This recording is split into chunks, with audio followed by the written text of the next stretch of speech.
ಬಟ್ಟೆ ಸೋಪಿನ ಮೇಲೆ ಚೂರೇ ಚೂರು ಆರ್ಪಿಕನ್ನು ಹಾಕಿ ನೋಡಿ, ಅಪ್ಪ ಎಷ್ಟು ಉಪಯೋಗ ಆಯಿತು ಅಂತೇಳಿ ಅಂತೀರಾ. ಕಷ್ಟಪಡೋದೇ ಬೇಡ, ಈಸಿಯಾಗಿ ಎಷ್ಟೋ ಕೆಲಸಗಳಾಗ್ಬಿಡುತ್ತೆ. ಇವತ್ತಿನ ವಿಡಿಯೋದಲ್ಲಿ ಸೂಪರ್ ಟಿಪ್ಸ್ಗಳನ್ನು ನೋಡೋಣ ಬನ್ನಿ. ನಮಸ್ಕಾರ ಎಲ್ರಿಗೂ. ಇವತ್ತಿನ ವಿಡಿಯೋಗೆ ಆತ್ಮೀಯವಾದಂಥ ಸ್ವಾಗತ. ನಿಂಬೆಹಣ್ಣು ಜಾಸ್ತಿ ಇತ್ತು ಅಂತೇಳಿ ಫ್ರಿಜ್ನಲ್ಲಿ ಏನಾದರೂ ಹಾಗೆ ಇಟ್ಟರೆ ಬೇಗನೆ ಹಾಳಾಗ್ಬಿಡುತ್ತೆ. ಮತ್ತು ರಸ ಕೂಡ ಅಷ್ಟೇ, ನಿಂಬೆಹಣ್ಣಿನ ರಸ ಕೂಡ ಕಡಿಮೆ ಆಗಿಬಿಡುತ್ತೆ, ಒಣಗ್ದಂಗೆ ಆಗುತ್ತೆ. ಆ ಥರ ಆಗಬಾರ್ದು ಅಂತಂದರೆ ಈ ರೀತಿ ಒಂದು ಗಾಜಿನ ಬಾಟ್ಲಾಗಲಿ ಅಥವಾ ಪ್ಲಾಸ್ಟಿಕ್ ಬಾಟ್ಲಾದರೂ ಸರಿಯೇ, ಅದರೊಳಗೆ ನೀರನ್ನು ಹಾಕಿ ನಂತರ ನಿಂಬೆಹಣ್ಣುಗಳನ್ನು ನೀರಲ್ಲಿ ಹಾಕಿ ಫ್ರಿಜ್ನಲ್ಲಿಡಿ. 2 ದಿನಕ್ಕೊಮ್ಮೆ ಈ ನೀರನ್ನು ಚೇಂಜ್ ಮಾಡ್ತಾಯಿರಿ. ನಿಂಬೆಹಣ್ಣಿನ ರಸ ಅನ್ನೋದು ಹಾಗೇ ಇರುತ್ತೆ, ಇನ್ನೂ ಹೆಚ್ಚಿನ ರಸ ನೀವು ಹಿಂಡಿದಾಗ ಬರುತ್ತೆ. ತುಂಬಾ ಈ ಒಂದು ಟಿಪ್ ಉಪಯೋಗಕ್ಕೆ ಬರುತ್ತೆ. ನೀರಿನಲ್ಲಿ ಹಾಕಿ ಇಡಿ, 2 ದಿನಕ್ಕೊಮ್ಮೆ ಚೇಂಜ್ ಮಾಡಿ. ಫ್ರಿಜ್ನಲ್ಲಿ ಈ ವಿಧಾನದಲ್ಲಿ ಈ ರೀತಿ ಒಂದು ಡಬ್ಬಿನಲ್ಲಿ ನೀರು ಹಾಕಿ ಫ್ರಿಜ್ನಲ್ಲಿ ಇಡೋದ್ರಿಂದ ನಿಂಬೆಹಣ್ಣುಗಳು ಹೆಚ್ಚು ದಿನಗಳವರೆಗೆ ಅಂದರೆ ತಿಂಗಳಾನ್ಗಟ್ಲೆ ಇದು ತಾಜಾತನದಿಂದ ಕೂಡಿರುತ್ತದೆ. 2ನೇ ಟಿಪ್, ನಾನಿಲ್ಲಿ ಹಸಿರು ಮೆಣಸಿನ್ಕಾಯಿನ ತೊಗೊಂಡಿದ್ದೀನಿ.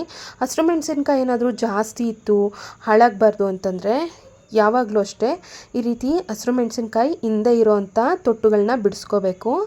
ನಂತರ ನೋಡಿ ಈ ರೀತಿ ಕ್ಲೀನಾಗಿ ತೊಳೆದು ಈ ಹಸಿರು ಮೆಣಸಿನ್ಕಾಯಿನ ಸ್ವಲ್ಪ ಒಣಗಿಸ್ಕೋಬೇಕು, ಒಂಚೂರು ಡ್ರೈ ಆಗಬೇಕು, ನೀರಿನ ಅಂಶ ಎಲ್ಲ ಹೋಗಬೇಕು. ನಂತರ ಹಸಿರು ಮೆಣಸಿನ್ಕಾಯಿಗೆ ಒಂದು ಸ್ವಲ್ಪ ಅಡುಗೆ ಎಣ್ಣೆ, ಇಲ್ಲ ಅಂತಂದರೆ ಈ ರೀತಿ ಖಾಲಿಯಾಗಿರೋವಂಥ ಎಣ್ಣೆ ಪ್ಯಾಕೆಟ್ ಬರುತ್ತಲ್ವಾ, ಆ ಪ್ಯಾಕೆಟ್ ಒಳಗಡೆನೇ ನೀವು ಡೈರೆಕ್ಟಾಗಿ ಹಸಿರು ಮೆಣಸಿನ್ಕಾಯಿನ ಹಾಕಿಡ್ಬೋದು.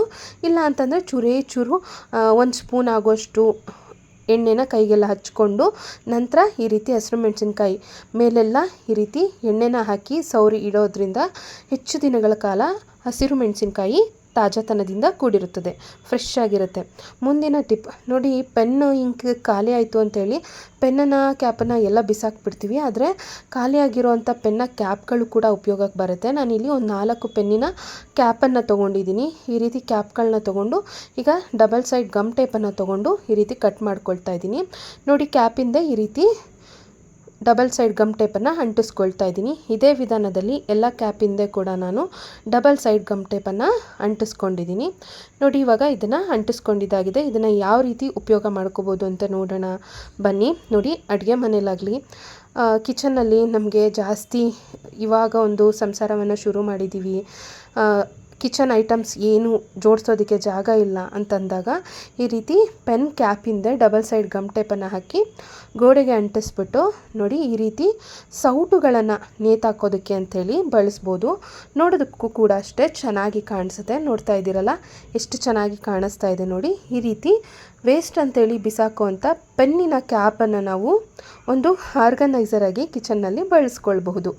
ಮುಂದಿನ ಟಿಪ್, ನಾನಿಲ್ಲಿ ಬೆಳ್ಳುಳ್ಳಿನ ತೊಗೊಂಡಿದ್ದೀನಿ. ಈ ವಿಧಾನದಲ್ಲಿ ಬೆಳ್ಳುಳ್ಳಿನ ಬಿಡಿಸಿದ್ರೆ ಈಸಿಯಾಗಿ KG-ಗಟ್ಟಲೆ ಬೆಳ್ಳುಳ್ಳಿ ಇದ್ದರೂ ಕೂಡ ಸುಲಭವಾಗಿ ಬಿಡಿಸಬಹುದು.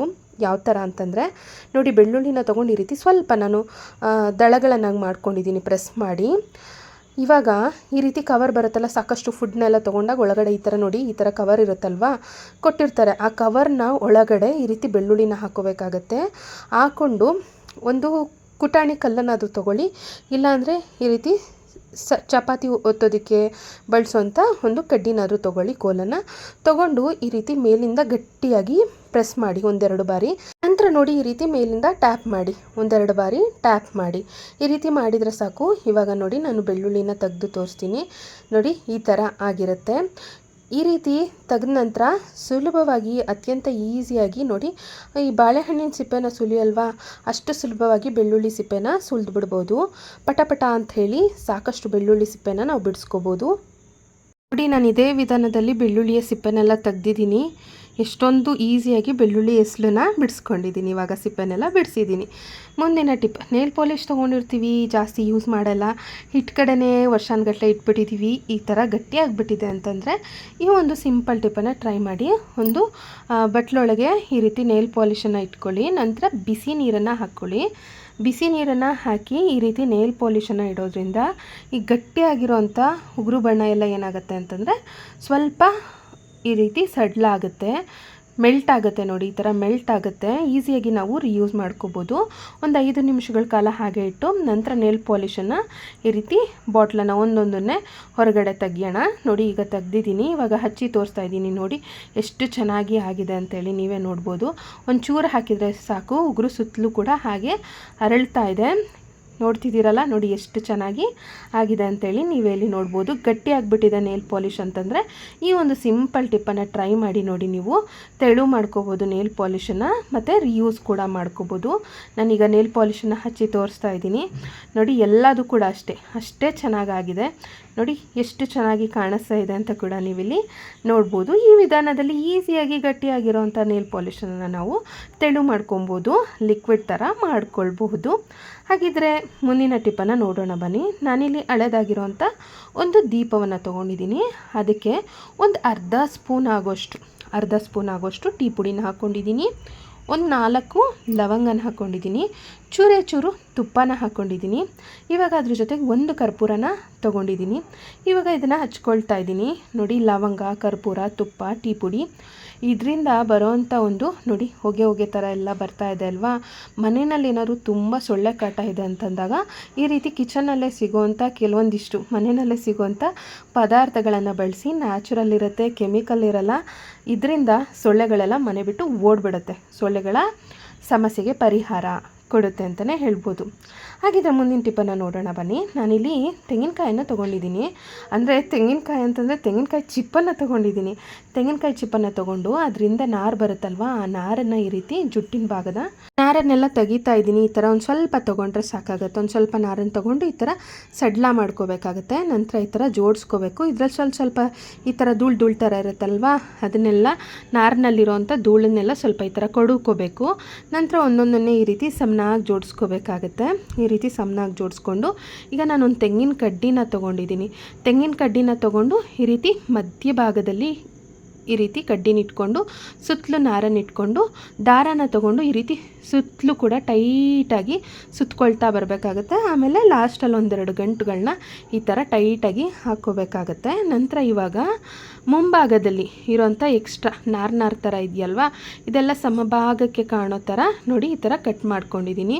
ನೋಡಿ ಎಷ್ಟು ಚೆನ್ನಾಗಿ ಕಾಣಿಸ್ತಾ ಇದೆ. ಮನೆಯಲ್ಲೇ ನಾವು ಈ ಥರ ತೆಂಗಿನಕಾಯಿ ನಾರಿಂದ ಬ್ರಷನ್ನು ರೆಡಿ ಮಾಡ್ಕೊಳ್ಬೋದು. ಈ ಒಂದು ಬ್ರಷನ್ನು ಏನಕ್ಕೆ ಬಳಸ್ಬೋದು? ನ್ಯಾಚುರಲ್ ಆಗಿರುತ್ತೆ, ಯಾವುದೇ ರೀತಿಯ ಕೆಮಿಕಲ್ ಇರೋದಿಲ್ಲ, ಮತ್ತು ಸೈಡ್ ಎಫೆಕ್ಟ್ಸ್ ಕೂಡ ಆಗೋದಿಲ್ಲ ಇದನ್ನು ಬಳಸೋದ್ರಿಂದ.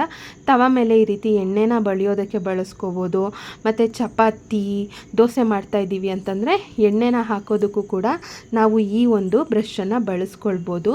ಆನ್ಲೈನಲ್ಲಿ ಖರೀದಿ ಮಾಡೋ ಅಗತ್ಯ ಇಲ್ಲ. ಈ ರೀತಿ ನ್ಯಾಚುರಲ್ಲಾಗಿ ಮನೆಯಲ್ಲೇ ಸಿದ್ಧ ಮಾಡ್ಕೋಬೋದು. ಬಿಸಾಕುವಂಥ ತೆಂಗಿನ ಚಿಪ್ಪಿನಿಂದ ಇರೋಂಥ ಒಂಚೂರು ನಾರನ್ನು ತೊಗೊಂಡ್ರೆ ಸಾಕು, ಮನೆಯಲ್ಲಿ ಆರ್ಗ್ಯಾನಿಕ್ಕಾಗಿ ಬ್ರಷನ್ನು ಸಿದ್ಧ ಮಾಡ್ಕೊಳ್ಬೋದು. 1-2 ಬಾರಿ ಬಳಸ್ಕೊಳ್ಬೋದು. ಹಳೇದಾಗಿದೆ ಅಂತಂದಮೇಲೆ ತೆಗ್ದಾಕಿ ಮತ್ತೊಂದನ್ನು ಪಟ ಅಂತೇಳಿ ಸಿದ್ಧ ಮಾಡ್ಕೊಳ್ಬೋದು. ಈ ರೀತಿ ನಾವು ಬಳಸೋದ್ರಿಂದ ಸೇಫ್ ಕೂಡ ಇರುತ್ತೆ. ಮತ್ತು ನೋಡಿ ಎಷ್ಟು ಚೆನ್ನಾಗಿ ಎಣ್ಣೆನೆಲ್ಲ ಸವರ್ಕೋಬೋದು. ಚಪಾತಿ ಮತ್ತು ದೋಸೆ ಎಲ್ಲ ಮಾಡಬೇಕಾದ್ರೆ ನಾವು ಈ ಒಂದು ಬ್ರಷನ್ನು ಯೂಸ್ ಮಾಡ್ಕೊಳ್ಬಹುದು. ಈ ಒಂದು ವಿಡಿಯೋ ಇಷ್ಟ ಆಗ್ತಿದ್ರೆ ಲೈಕನ್ನು ನೀಡಿ. ಮುಂದಿನ ಟಿಪ್ಪನ್ನು ನೋಡೋಣ ಬನ್ನಿ. ಶುಂಠಿ ಜಾಸ್ತಿ ತಂದಾಗ ಹಾಗೆ ಇಟ್ಬಿಟ್ರೆ ನೋಡಿ ಈ ಥರ ಎಲ್ಲ ಮಣ್ಣೆಲ್ಲ ಇರುತ್ತಲ್ವ, ಒಳಗೊಳಗೆ ಕೊಳ್ತೋಗ್ಬಿಡುತ್ತೆ, ಮತ್ತು ಹೆಚ್ಚು ದಿನ ಫ್ರೆಶ್ ಆಗಿರೋದಿಲ್ಲ. ಹಾಗಾಗಿ ಶುಂಠಿನ ತಂದಾಗ ಮೊದಲು ಇದನ್ನು ನೀರಿಗೆ ಹಾಕಿ ಕ್ಲೀನಾಗಿ ಆ ಮಣ್ಣೆಲ್ಲ ಹೋಗೋ ಥರ ಶುಭ್ರವಾಗಿ ತೊಳ್ಕೊಬೇಕಾಗುತ್ತೆ. ನೋಡಿ ನಾನು ನೀರಿಗೆ ಹಾಕಿ ತೊಳೆದು ತೋರಿಸ್ತಾ ಇದ್ದೀನಿ. ಇಷ್ಟೊಂದು ಮಣ್ಣು ಬಂದಿದೆ, ನೀರು ಕೊಳಕಾಗಿದೆ ಅಂತ ಹೇಳಿ ನೀವೇ ಇಲ್ಲಿ ನೋಡಬಹುದು. ಇವಾಗ ಇದರಲ್ಲಿ ಸ್ವಲ್ಪ ಹಾಳಾಗಿರೋವಂಥ ಶುಂಠಿನೆಲ್ಲ ತೆಗ್ದಿದ್ದೀನಿ ನಾನು. ಕ್ಲೀನಾಗಿರೋ ಶುಂಠಿನ ಸಪ್ರೇಟಾಗಿ ಈ ಥರ ಸಪ್ರೇಟ್ ಮಾಡಿ ತೊಳ್ಕೊಂಡಿದ್ದೀನಿ. ನೋಡಿ ಈ ಥರ ಹಾಳಾಗಿರೋ ಶುಂಠಿ ಕೊಳ್ತೋಗಿರೋದನ್ನೆಲ್ಲ ಸಪ್ರೇಟ್ ಮಾಡಿಬಿಟ್ಟಿದ್ದೀನಿ. ಒಂದು ಗಾಜಿನ ಬಾಟ್ಲಲ್ಲಿ ನೀರನ್ನು ತೊಗೊಂಡಿದ್ದೀನಿ. ಇವಾಗ ಆ ನೀರಿಗೆ ತೊಳ್ಕೊಂಡಿರೋಂಥ ಶುಂಠಿನ ಹಾಕೋಕ್ಕೆ ಮುಂಚೆ 1 ಸ್ಪೂನ್ ಉಪ್ಪು ಹಾಕೋಬೇಕಾಗುತ್ತೆ. ಗಾಜಿನ ಬಾಟ್ಲಲ್ಲಿ ನೀರು ತೊಗೋಬೇಕು, 1 ಸ್ಪೂನ್ ಉಪ್ಪು ಹಾಕೋಬೇಕು. ನಂತರ ಅದರಲ್ಲಿ ಈ ರೀತಿ ಶುಂಠಿನ ಹಾಕ್ಕೊಂಡು ತೊಳೆದು ಈ ರೀತಿ ಹಾಕಿ ಇಡೋದ್ರಿಂದ, ಫ್ರಿಜ್ಜಲ್ಲಿ ಇಡೋದ್ರಿಂದ ಹೆಚ್ಚು ದಿನಗಳ ಕಾಲ ಇದು ಬಾಳಿಕೆ ಬರುತ್ತೆ. ಫ್ರೆಶ್ ಆಗಿರುತ್ತೆ. ಶುಂಠಿ ಅಂತೂ ತುಂಬಾ ಫ್ರೆಶ್ ಆಗಿರುತ್ತೆ. ಖಂಡಿತ ಈ ಟಿಪ್ಪನ್ನು ಟ್ರೈ ಮಾಡಿ. ನಾನೀಗ ಬಟ್ಟೆ ಸೋಪನ್ನು ತೊಗೊಂಡು ಈ ರೀತಿ ತುರ್ಕೊಳ್ತಾ ಇದ್ದೀನಿ. ಒಂದು ಸ್ವಲ್ಪ ತುರ್ಕೊಂಡ್ರೆ ಸಾಕಾಗುತ್ತೆ, ಜಾಸ್ತಿ ಏನು ಬೇಕಾಗೋದಿಲ್ಲ. ನೋಡಿ ಈ ರೀತಿ ಈಸಿಯಾಗಿ ತುರ್ಕೊಳ್ಬೋದು. ಇವಾಗ ಸೋಪನ್ನು ತುರ್ಕೊಂಡ ನಂತರ ನೋಡಿ ಇಷ್ಟು ಸೋಪಿನ ತುರಿನ ತುರ್ಕೊಂಡಿದ್ದೀನಿ. ಇವಾಗ ಇದನ್ನು ನಾನು ಒಂದು ಪ್ಲಾಸ್ಟಿಕ್ ಬಟ್ಲಿಗೆ ಹಾಕ್ಕೊಳ್ತಾ ಇದ್ದೀನಿ. ಇವಾಗ ಸೋಪಿನ ತುರಿ ಮೇಲೆ ಸೋಪಿನ ಮೇಲೆ ಹಾರ್ಪಿಕನ್ನು ಹಾಕ್ಕೊಳ್ತಾ ಇದ್ದೀನಿ. ಹಾರ್ಪಿಕನ್ನು ಹಾಕ್ಬಿಟ್ಟು ನಂತರ ಇದಕ್ಕೆ ಸ್ವಲ್ಪ ಒಂದು ಚಿಕ್ಕ ಲೋಟ ಆಗೋಷ್ಟು ನೀರನ್ನು ಹಾಕ್ಕೊಳ್ತಾ ಇದ್ದೀನಿ. ಸೋಪಿನ ತುರಿ, ಹಾರ್ಪಿಕ್ ಮತ್ತು ನೀರು ಇಷ್ಟನ್ನು ಹಾಕಿ ಇದನ್ನು ಚೆನ್ನಾಗಿ ಮಿಶ್ರಣ ಮಾಡ್ಕೋಬೇಕಾಗತ್ತೆ. ಒಂದೊಳ್ಳೆ ಕ್ಲೀನಿಂಗ್ ಲಿಕ್ವಿಡ್ ಅನ್ನೋದು ಸಿದ್ಧ ಆಗಿದೆ. ಇದನ್ನು ಯಾವುದಕ್ಕೆಲ್ಲ ಬಳಸ್ಬೋದು ಅಂತೇಳಿ ನಾನು ಮುಂದೆ ವಿಡಿಯೋದಲ್ಲಿ ಶೇರ್ ಮಾಡ್ತೀನಿ. ವಿಡಿಯೋನ ಸ್ಕಿಪ್ ಮಾಡದೆ ಕೊನೆ ತನಕ ನೋಡಿ, ಇನ್ನಷ್ಟು ಒಳ್ಳೆ ಟಿಪ್ಸ್ಗಳಿದೆ ಶ್ರೀಮತಿಯರೇ. ನೋಡಿ, ಈ ವಾಶ್ರೂಮ್ಸಲ್ಲಿ ನಾವು ಬಕೆಟ್ಗಳನ್ನ ಸ್ನಾನಕ್ಕೆ ಮತ್ತು ಟಾಯ್ಲೆಟಲ್ಲೆಲ್ಲ ಇಟ್ಟಿರ್ತೀವಿ ಅಲ್ವಾ, ಈ ಥರ ಸಾಲ್ಟ್ ವಾಟರ್ ಇದ್ದರೆ ಕರೆ ಆಗಿಬಿಡುತ್ತೆ. ಈ ರೀತಿ ಆದರೆ ಚೆನ್ನಾಗಿ ಕೂಡ ಇರೋದಿಲ್ಲ. ಈ ಥರ ಉಪ್ಪು ನೀರಿನಿಂದ ಕರೆ ಕಟ್ತಾ ಇದ್ದರೆ ಈ ಥರ ಲಿಕ್ವಿಡನ್ನು ತಯಾರಿಸ್ಕೊಂಡು ಜಸ್ಟ್ ಹೀಗೆ ಬಕೆಟ್ನಲ್ಲಿ ಮತ್ತು ಮಗ್ಗುಗಳಲ್ಲಿ ಜಗ್ಗಲ್ಲಿ ಹಾಕ್ಬಿಟ್ಟು ಒಂದು ಸ್ಕ್ರಬ್ಬರನ್ನು ತೊಗೊಂಡು, ಶ್ರಮ ಪಡೋದು ಬೇಡ, ನಿಮ್ಗೇನಾದರೂ ಇನ್ಫೆಕ್ಷನ್ ಆ ಥರ ಎಲ್ಲ ಆಗುತ್ತೆ, ಸೆನ್ಸಿಟಿವ್ ಸ್ಕಿನ್ ಅಂದರೆ ಗ್ಲೌಸನ್ನು ಹಾಕ್ಕೊಳ್ಳಿ ಕೈಗೆ. ಈ ರೀತಿ ಒಂದು ಸ್ಕ್ರಬ್ಬರನ್ನು ತೊಗೊಂಡು ಲೈಟಾಗಿ ಹೀಗಂದರೆ ಸಾಕು, ಹೆಚ್ಚು ಶ್ರಮ ಪಡೋ ಅಗತ್ಯ ಇಲ್ಲ. ನೋಡಿ, ಆ ಉಪ್ಪು ನೀರಿನಿಂದ ಏನೆಲ್ಲ ಕಲೆ ಕಟ್ಟಿತ್ತು ಆ ಕಲೆ ಎಲ್ಲ ತುಂಬ ಚೆನ್ನಾಗಿ ಬಿಟ್ಬಿಟ್ಟಿದೆ. ಬಕೆಟಲ್ಲಿ ನೋಡಿ ಒಳಗಡೆ ಎಲ್ಲ ನಾನು ಉಜ್ಜಿದ್ದೀನಿ. ಇದೇ ವಿಧಾನದಲ್ಲಿ ಹೊರಗೂ ಕೂಡ ಅಷ್ಟೇ ಇದೇ ಒಂದು ಲಿಕ್ವಿಡಲ್ಲಿ ಜಸ್ಟು ಸ್ಕ್ರಬ್ಬರ್ನ ನಾನು ಡಿಪ್ ಮಾಡಿಕೊಂಡು ಉಜ್ತಾ ಇದ್ದೀನಿ. ಎಷ್ಟು ಚೆನ್ನಾಗಿ ಕೊಳೆ ಎಲ್ಲ ಹೋಗ್ತಾ ಇದೆ ಅಂತೇಳಿ ನೀವೇ ನೋಡ್ಬೋದು. ನೋಡಿ, ಇವಾಗ ನಾನು ಬಕೆಟನ್ನು ಉಜ್ಜಿದಾಯಿತು. ಇದೇ ವಿಧಾನದಲ್ಲಿ ನಾನು ಜಗ್ಗನ್ನು ಕೂಡ ಇದೇ ಲಿಕ್ವಿಡನ್ನು ಬಳಸಿ ಉಜ್ತಾ ಇದ್ದೀನಿ. ಜಸ್ಟ್ ಹೀಗೆ ಉಜ್ಜಿದ್ರೆ ಸಾಕು. ಎಷ್ಟು ಚೆನ್ನಾಗಿ ನೋಡಿ ಕೊಳೆ ಅನ್ನೋದೆಲ್ಲ ಬಿಟ್ಟಿದೆ. ಬಕೆಟ್ ಅನ್ನೋದು ಎಷ್ಟು ಚೆನ್ನಾಗಿ ಕ್ಲೀನಾಗಿದೆ. ಇದೇ ವಿಧಾನದಲ್ಲಿ ನಾನು ಜಗ್ನು ಕೂಡ ತೊಳೆದಿದ್ದೀನಿ. ನೋಡಿ ಎಷ್ಟು ಚೆನ್ನಾಗಿ ಕ್ಲೀನಾಗಿದೆ ಅಂತ ನೀವೇ ನೋಡ್ಬೋದು. ಮೊದಲೇ ಹೇಗಿತ್ತು, ಇವಾಗ ಯಾವ ಥರ ಕ್ಲೀನಾಗಿದೆ. ಈ ಕ್ಲೀನಿಂಗ್ ಟಿಪ್ ಇಷ್ಟ ಆಯಿತಾ? ಆಗಿದ್ರೆ ಒಂದು ಲೈಕನ್ನು ಕೊಡಿ. ಈ ಲಿಕ್ವಿಡನ್ನು ಕೇವಲ ನಾವು ಬಕೆಟು ಮತ್ತು ಮಗ್ಗನ್ನು ಕ್ಲೀನ್ ಮಾಡೋಕ್ಕಲ್ಲ, ಟೈಲ್ಸ್ ಎಲ್ಲ ನೋಡಿ ಉಪ್ಪು ನೀರಿಂದ ಈ ಥರ ಕಲೆ ಕಟ್ಬಿಟ್ಟಿರುತ್ತೆ. ಹತ್ತಿರದಿಂದ ತೋರಿಸ್ತಾ ಇದ್ದೀನಿ ಎಷ್ಟೊಂದು ಉಪ್ಪು ನೀರಿನಿಂದ ಕಲೆ ಕಟ್ಟಿದೆ ನೋಡಿ. ಇವಾಗ ಟೈಲ್ಸ್ ಗೋಡೆ ಮೇಲೆ ಇವಾಗ ನೀರನ್ನು ಹಾಕ್ಕೊಂಡು ಈ ಲಿಕ್ವಿಡನ್ನು ಒಂದು ಸ್ಕ್ರಬ್ಬರನ್ನು ತೊಗೊಳ್ಳಿ. ಆ ಸ್ಕ್ರಬ್ಬರ್ ಮೇಲೆ ಈ ಲಿಕ್ವಿಡನ್ನು ಹಾಕ್ಕೊಂಡು ಜಸ್ಟ್ ಹೀಗೆ ಉಜ್ತಾ ಬನ್ನಿ ಲೈಟಾಗಿ. ಎಷ್ಟು ಚೆನ್ನಾಗಿ ನೋಡಿ ಉಜ್ತಾ ಇದ್ದೀನಿ. ಆ ಉಪ್ಪು ನೀರಿನ ಕಲೆ ಅನ್ನೋದೇನಿದೆ ಅದೆಲ್ಲ ಬೆಳ್ಳಕ್ಕೆ ಯಾವ ಥರ ಸ್ಕ್ರಬ್ಬರ್ ಮೇಲೆ ಬಂದಿದೆ ಅಂತೇಳಿ ನೀವೇ ಇಲ್ಲಿ ನೋಡ್ಬೋದು. ಈ ರೀತಿ ಸ್ವಲ್ಪನೇ ಲಿಕ್ವಿಡನ್ನು ಹಾಕ್ಕೊಂಡು ನಾನು ಟೈಲ್ಸ್ನ ಉಜ್ತಾ ಇದ್ದೀನಿ. ಆ ಕಡೆ ಲಾಸ್ಟಲ್ಲಿ ಉಜ್ಜಿಲ್ಲ ನೋಡಿ, ಈ ಕಡೆ ಉಜ್ಜಿ ತೋರಿಸ್ತಾ ಇದ್ದೀನಿ.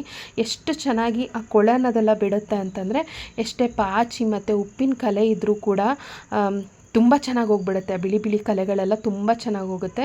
ಈ ಕಡೆ ಉಜ್ಜಿ ತೋರಿಸ್ತಾ ಇದ್ದೀನಿ ನೋಡಿ, ಬೆಳ್ಳಕ್ಕೆ ಯಾವ ಥರ ಕಲೆ ಎಲ್ಲ ಬರ್ತಾ ಇದೆ ಅಂಥೇಳಿ. ಇವಾಗ ನೀರನ್ನು ಹಾಕಿ ತೊಳಿತಾ ಇದ್ದೀನಿ. ಈ ವಿಧಾನದಲ್ಲಿ ಟೈಲ್ಸ್ ಮೇಲೆ ಒಂದು ಸ್ವಲ್ಪ ಈ ಸ್ಕ್ರಬ್ಬರನ್ನು ತೊಗೊಂಡು ಈ ಥರ ಲಿಕ್ವಿಡನ್ನು ತಯಾರಿಸ್ಕೊಂಡು ಉಜ್ಜೋದ್ರಿಂದ ಎಷ್ಟೇ ಟೈಲ್ಸ್ ಅನ್ನೋದು ಕೊಳಕಾಗಿದ್ರೂ ತುಂಬ ಚೆನ್ನಾಗಿ ಕ್ಲೀನ್ ಆಗಿಬಿಡುತ್ತೆ. ನೋಡಿ, ಹತ್ತಿರದಿಂದ ತೋರಿಸ್ತಾ ಇದ್ದೀನಿ. ಮೊದಲು ಟೈಲ್ಸ್ ಎಷ್ಟು ಕೊಳಕಾಗಿತ್ತು, ಇವಾಗ ಯಾವ ಥರ ಕ್ಲೀನಾಗಿದೆ ಅಂಥೇಳಿ ನೀವೇ ಇಲ್ಲಿ ನೋಡ್ಬೋದು. ಸಾಲ್ಟ್ ವಾಟರ್ ಕಲೆ ಎಲ್ಲ ಹೊಟ್ಟೋಗ್ಬಿಟ್ಟಿದೆ. ಆ ಕಡೆ ಲಾಸ್ಟಲ್ಲಿ ಉಜ್ಜಿಲ್ಲ ನೋಡಿ, ಈ ಕಡೆ ಉಜ್ಜಿದ್ದೀನಿ. ಈ ಟೈಲ್ಸ್ ಎಷ್ಟು ಕ್ಲೀನಾಗಿದೆ. ಮತ್ತು ಆ ಕಡೆ ನೋಡಿ ಆ ಕಲೆ ಅನ್ನೋದೆಲ್ಲ ಹಾಗೆ ಇದೆ. ನಿಮಗೆ ಗೊತ್ತಾಗ್ತಿರ್ಬೋದು ಇಲ್ಲಿ ವ್ಯತ್ಯಾಸ ಅನ್ನೋದು.